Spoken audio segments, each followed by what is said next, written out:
Hello, it's Mio and welcome to this video where I'll be trying to use up this air dry clay that I found hanging around. I'm not all that experienced with air dry clay and have only really used it one time, so this is kind of a new experience for me.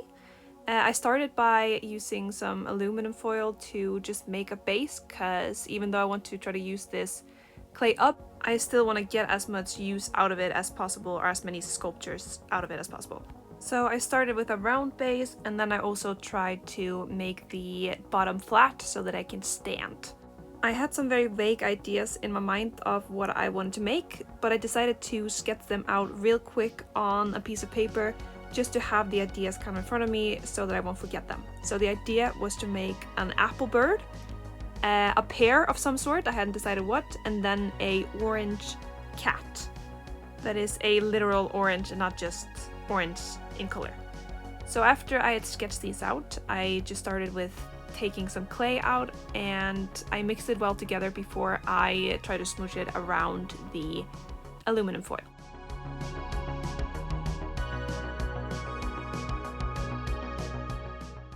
The first sculpture was supposed to be the orange, so I tried to use a tissue to see if I could get some of that kind of orangey peel texture on it, which worked alright, and then I also tried to smooth out the surface, and that proved to be a lot harder than I expected. I'm a lot more used to ceramics, and I have used a lot of ceramic clay, and was very surprised by how difficult air dry clay is to work with. So after a while I had just kind of given up on smoothing it out, and then I started sketching out and making some holes for where the eyeballs are supposed to be. Then after that, I wanted to make the mouth part of the cat, and I thought the easiest way to do that was to make 4 little circles that I would press together, and in that way form the mouth and the nose and the chin and everything. So I tried this method that I use with clay, where you kind of scratch out the surface and then you either dip it in water or use clay mixed with water, but this did not really work all that well. You can see me kind of struggling here to keep the bits together. They all wanted to go in separate ways, and yeah, I struggled quite a lot with this part of it, and it didn't turn out as nice as it would have if it was ceramics. But in the end I was able to make it stick to the face by just kind of rubbing the sides into the round face form.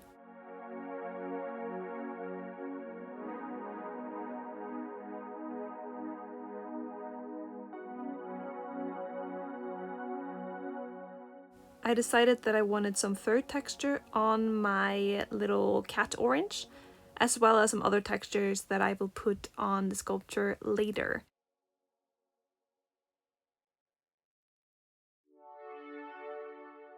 Here I am working on giving the cat some nostrils, so it will look a little bit more realistic, as well as that tiny little line that many cats have in the middle of the nose. The face was still looking kind of bland, so I also decided to give the cat some holes or little dots where the whiskers are supposed to go, as well as some other tiny little indents to make the orange texture.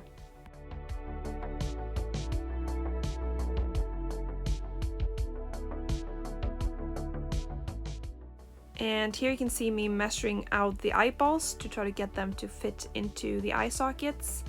And I measured them about 2-3 times until I am happy with the little round shape. And then it's also easier to make the second eye, because I can just look at the former eye that I made, make sure that it fits, and then I press them in there. I do wish that I found another way to kind of glue them better in, because I realized after they dried that they were a little bit wobbly in there.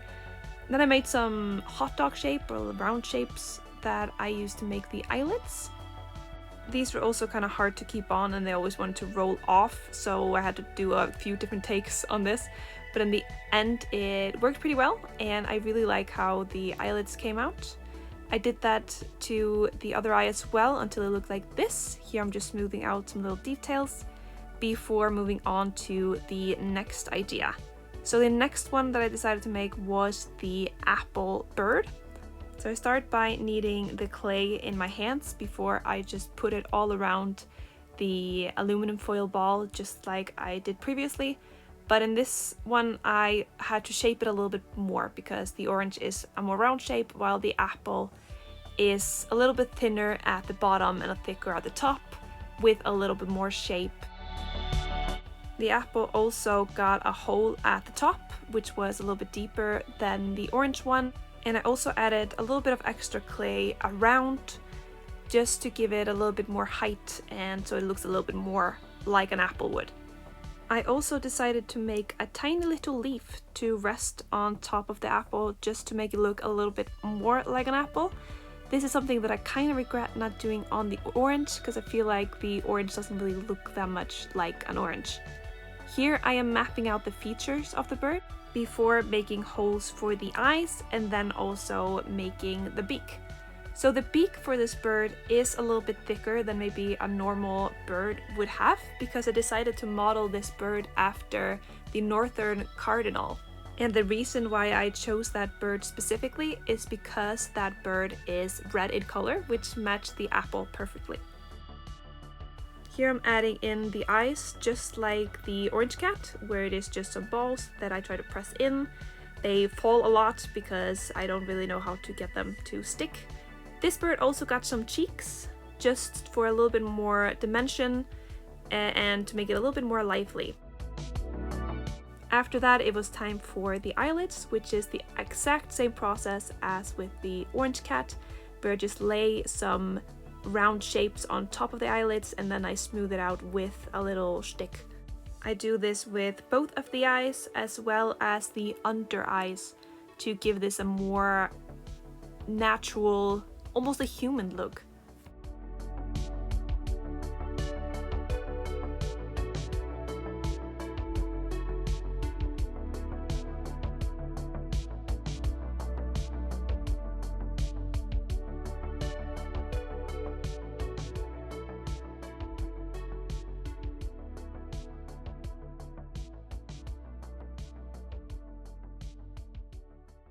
And here's the final little bit of the apple bird process before I go into the pear.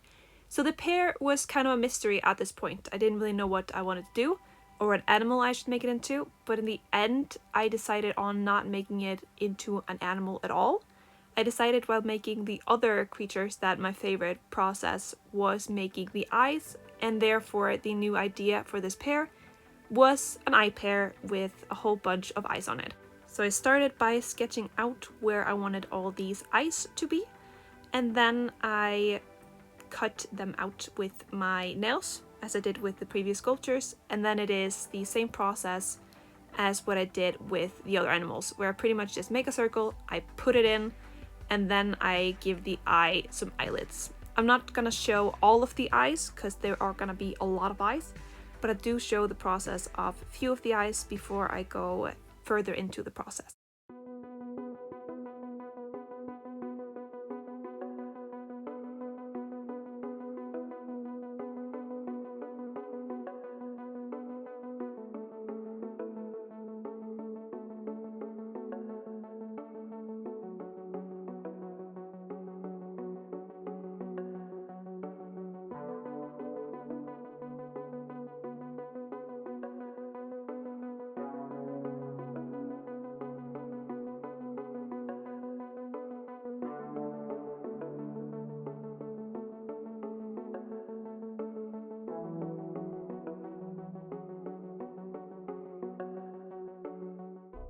The sculptures were later on sanded, which I do not show the process of because I did that outside.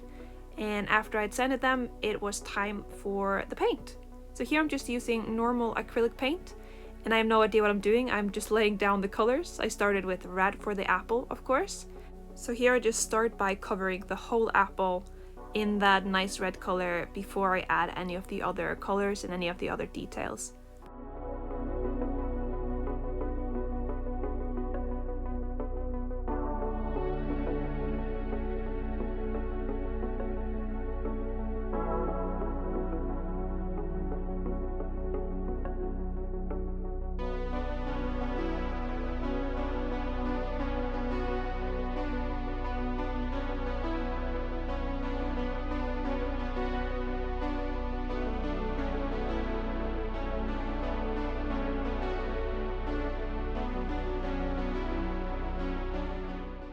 I tested some color variation on the sides of the apple bird just to see whether I liked them or not, and a lot of apples have these kind of yellow streaks in them, or some yellow spots. So I decided to try to add that texture in there, and it did work kinda, but it also looked a little bit weird. I tried some different yellow colors and such, but then I decided to actually use that texture, but only on the top part and the bottom part, and also on this little experimental side over here. I thought it was the most natural to have it on the top and the bottom.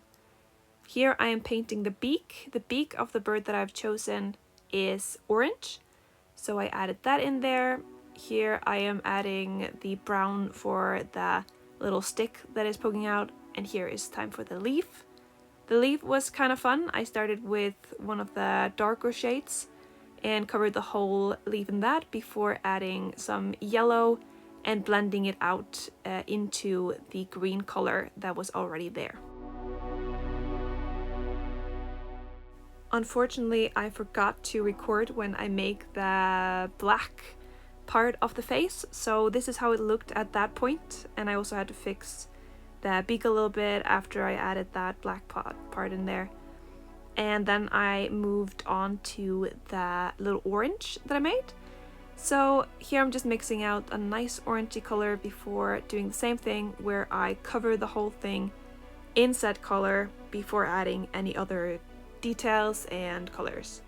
I had also added at this point some other colors. As you can see a little bit more reddish tones to around the eyes, and a little bit of highlights here and there in more yellowish color. But sadly I forgot to record that, so here is a little bit of the process that I did after I'd put in some of the blush color and such. And the reason why I forgot so many parts of the process is because I was talking with friends while recording this. So I forgot to record a lot, and I also got distracted a lot and painted off camera, or a little bit at an angle like here where you can barely see what I am doing. So I had to cut a lot of the footage out, which is honestly really sad. Here's the pear going really quickly here. Here I also forgot to click record until I had already started. So this is gonna be a little bit of like snips and pieces from the painting processes, because I forgot to record a lot of it.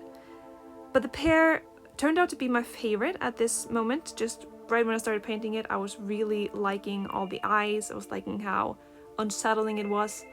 So I started just the same with a flat color, kinda. It has some variation in there. I tried to add a little bit more yellow here and there, a little bit more white here and there to give it a little bit more of that realistic look. But they're also not supposed to be too realistic, because they are a little bit cartoony and fun. And here I am painting the little leaf, and as you can see, it has also cut a little bit of the process here. So what I basically did was that I added a base layer of this more darker green color, and then afterwards, before the green dried up, I used straight yellow. As you can see, I'm just dipping that little brush into a yellow color, and then because it's still wet, it mixes very nicely with the green underneath. Here it is time to paint the whites of the eyes, which was a very satisfying process, or at least the parts that is not off camera, because I again am way too much in my own world while painting this, so I keep bringing the sculpture way too close to myself and therefore off camera.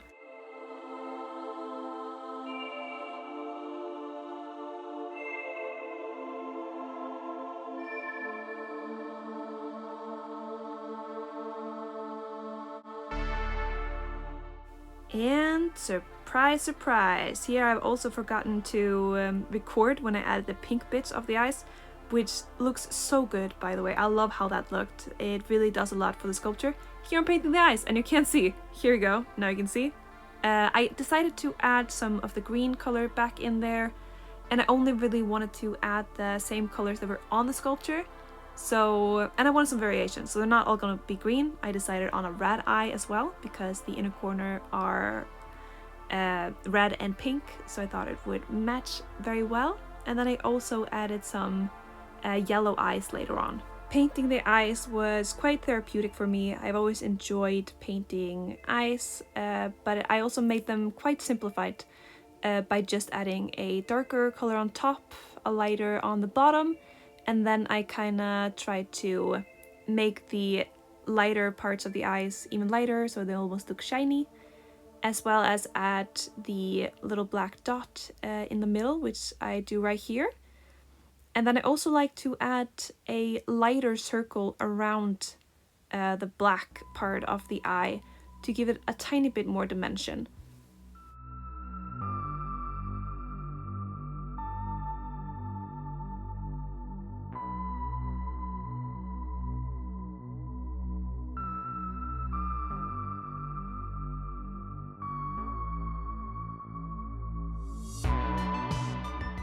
Here you get to see some snippets and pieces of me painting even more of these eyes. You're not going to see all of them, and you're not going to see the whole process because that would just take way too long, but you do get to see me adding the base color and a little bit of shading here and there.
The last little details for this little pair are of course the highlights in the eyes.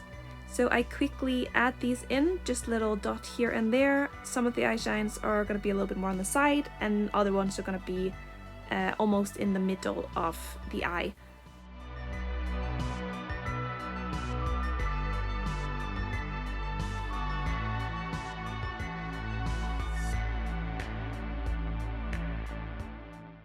As a little finishing touch, I decided to use this glossy varnish for all of the eyes of all my sculptures, just to add a little bit more of variation and to get a little bit of a contrast between the matte look of the whole sculpture and the wet, kind of sad looking eyes.